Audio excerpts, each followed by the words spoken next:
शरद पवार आणि अजित पवार पुन्हा एकत्र आल्याचं पाहायला मिळते। मुंबईतल्या वायबी चव्हाण सेंटर मधील एका कार्यक्रमात शरद पवार आणि अजित पवार एकत्र आलेले पाहायला मिळाले। राज्य सहकारी बँकेच्या कार्यक्रमात हे काका पुतण्यांनी संवाद साधलेला आहे आणि त्यामुळे दोन्ही राष्ट्रवादी एकत्र येणार असल्याची चर्चा पुन्हा एकदा सुरू झाल्यात।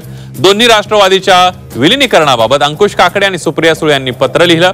दरम्यान राष्ट्रवादी काँग्रेस शरदचंद्र पवार पक्षाच्या कार्यकारिणीची येत्या बुधवारी बैठक होणार आहे। या बैठकीमध्ये दोन्ही राष्ट्रवादीच्या विलीनीकरणाबाबत चर्चा होण्याची शक्यता आहे। विलीनीकरणाच्या चर्चेमुळे पवार गटातले पुरोगामी कार्यकर्ते प्रचंड अस्वस्थ आहेत। त्यामुळे बुधवारच्या कार्यकारिणीमध्ये वरिष्ठांसमोरच हे कार्यकर्ते आपल्या भावना वाट मोकळी करून देण्याची शक्यता आहे। दरम्यान पवार कुटुंबातील नेत्यांनी भाजपसोबत जायचं की नाही याबाबत गोलमाल उत्तर देण्याऐवजी स्पष्ट भूमिका मांडावी अशी मागणी राष्ट्रवादी काँग्रेस शरदचंद्र पवार पक्षाच्या कार्यकर्त्यांनी केली आहे।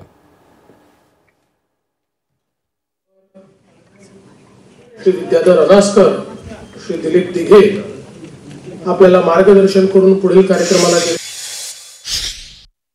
प्रश्न आहे, पवार साहेबांचा जो पक्ष आहे राष्ट्रवादी काँग्रेस शरदचंद्र पवार पक्ष, या पक्षाचे प्रदेशाध्यक्ष, या पक्षाच्या राष्ट्रीय कार्याध्यक्ष सुप्रियाताई सुळे, या पक्षाचे युवा नेते रोहितदादा पवार आणि पक्षाचे राष्ट्रीय अध्यक्ष आदरणीय पवार साहेब या चार व्यक्तींकडनं, या चार नेत्यांकडनं समस्त महाराष्ट्रातल्या प्रत्येक तालुका आणि शहरातल्या कार्यकर्त्यांना ठाम भूमिका काय आहे याची वाट पाहत आहे।